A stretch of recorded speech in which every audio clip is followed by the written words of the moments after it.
আসসালামু আলাইকুম। উত্তর ইসরায়েলে এ যাবৎকালের সবচেয়ে বড় হামলা হিজবুল্লাহর ধ্বংস রাফায়েল অস্ত্র কারখানা ও গুরুত্বপূর্ণ সামরিক ঘাঁটি।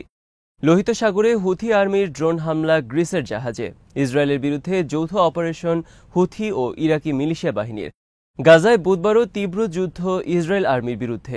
যুক্তরাষ্ট্রের পররাষ্ট্রমন্ত্রী অ্যান্টনি ব্লিংকেনকে ইসরায়েলের পররাষ্ট্রমন্ত্রী হিসেবে আখ্যায়িত করেছে হামাস। বিরিভিউজ ইনফোটেনমেন্টে স্বাগত জানাচ্ছি আমি তাসনিম হোসাইন। আজ জানাবো প্রতিরক্ষা সংক্রান্ত গুরুত্বপূর্ণ কিছু খবর।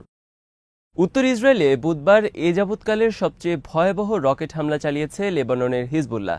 টাইমস অফ ইসরায়েলের খবরে বলা হয়েছে, বুধবার হিজবুল্লাহ উত্তর ইসরায়েলে কমপক্ষে 215টি রকেট, মিসাইল ও ড্রোন হামলা চালিয়েছে। মঙ্গলবার ইসরায়েলের হামলায় হিজবুল্লাহ কমান্ডার তালিব আবদুল্লাহ নিহত হওয়ার প্রতিশোধ হিসেবে উত্তর ইসরায়েলে মিসাইল বৃষ্টি বর্ষণ করে হিজবুল্লাহ।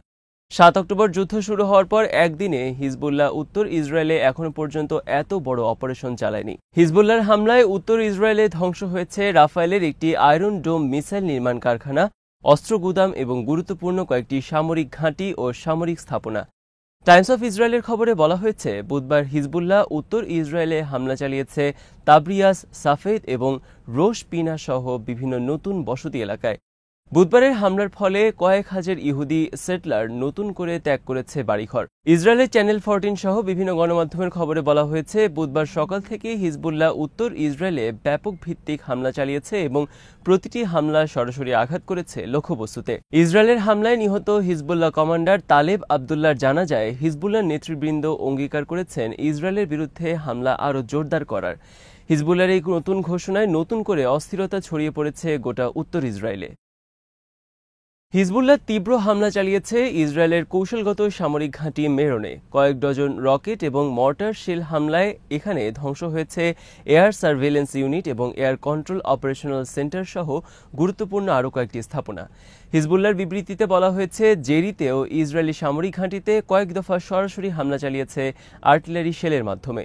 টাইমস অফ ইসরায়েলের খবরে বলা হয়েছে, মেরন সামরিক ঘাঁটিতে হিজবুল্লাহ কমপক্ষে 70টি রকেট হামলা চালিয়েছে। মেরন ইসরায়েলের একটি গুরুত্বপূর্ণ এয়ার ট্রাফিক কন্ট্রোল ইউনিট। বুধবার হিজবুল্লাহ প্রিসিশন গাইডেড মিসাইল হামলা চালিয়েছে হাবুশিদ ঘাঁটিতে। এখানে একটি মিলিটারি ফ্যাক্টরিতে হামলা চালিয়ে ধ্বংস করেছে বিপুল পরিমাণ আয়রন ডোম মিসাইল সিস্টেম। আক্রান্ত ফ্যাক্টরিতে নির্মাণ করা হতো আয়রন ডোম মিসাইল। হামলায় ধ্বংস হয়েছে মিসাইল নির্মাণ কারখানাটি। প্লাসেনে অবস্থিত এই কারখানাটির মালিক ইসরায়েলের সমরাস্ত্র নির্মাতা প্রতিষ্ঠান রাফায়েল।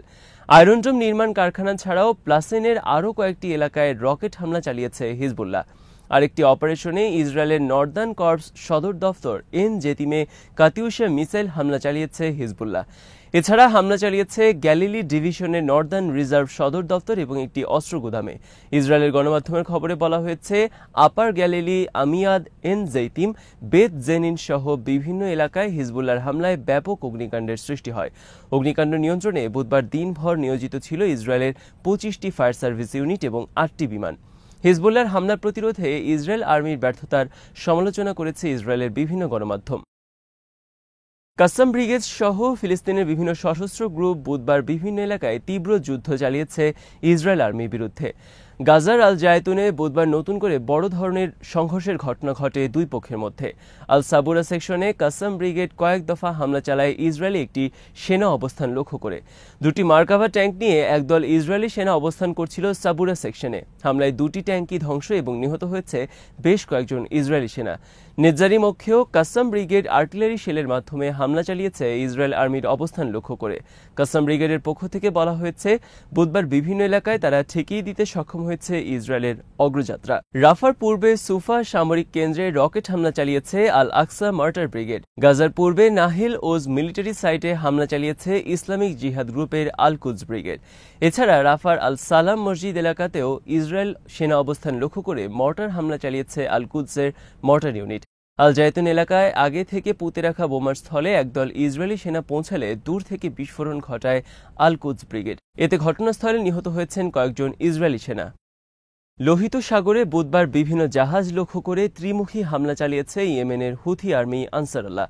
জলজ ড্রোন, ব্যালিস্টিক মিসাইল এবং ড্রোনের সাহায্যে বেশ কয়েকটি অপারেশন পরিচালনা করেছে হুথি আর্মি। হুথি আর্মি মুখপাত্র ব্রিগেডিয়ার জেনারেল ইয়াহিয়া সারি বুধবার এক বিবৃতিতে বলেন, ইয়েমেনের হোদাইদা বন্দরের নিকট গ্রিসের মালিকানাধীন একটি জাহাজে হামলা চালানো হয়েছে জলজ ড্রোনের সাহায্যে। এতে জাহাজের ইঞ্জিন রুম ক্ষতিগ্রস্ত হয় এবং হামলার পর জাহাজটি পাইলটের নিয়ন্ত্রণের বাইরে চলে যায়। ব্রিটিশ নিরাপত্তা সংস্থা অ্যামব্রে বুধবার স্বীকার করেছে গ্রিসের টিউটর নামক জাহাজে হামলার ঘটনা। ব্রিটেনের মেরিটাইম ট্রেড অপারেশনস জানিয়েছে 5 থেকে 7 মিটার লম্বা একটি জলজ ড্রোনের সাথে সংঘর্ষ হয়েছে গ্রিসের জাহাজের।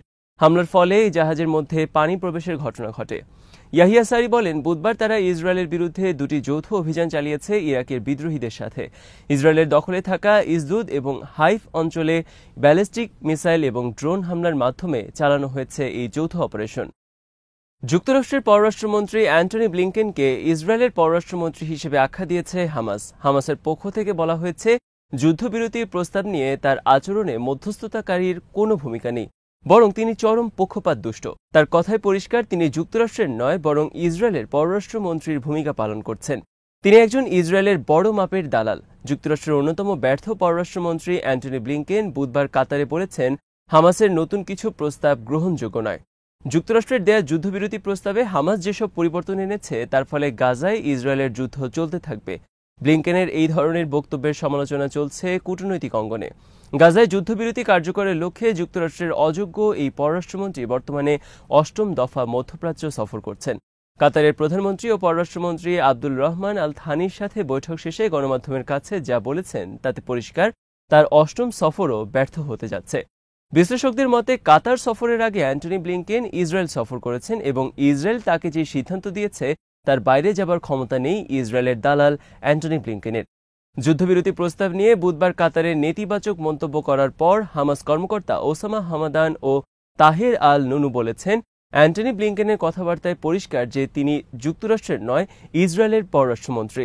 তার মধ্যে ন্যূনতম কোনো নিরপেক্ষতা নেই এবং একই সাথে তিনি দ্বিমুখী নীতি মেনে চলেন। যুদ্ধবিরতি কার্যকর না হওয়ার ক্ষেত্রে তিনি একতরফাভাবে হামাসকে দায়ী করেছেন।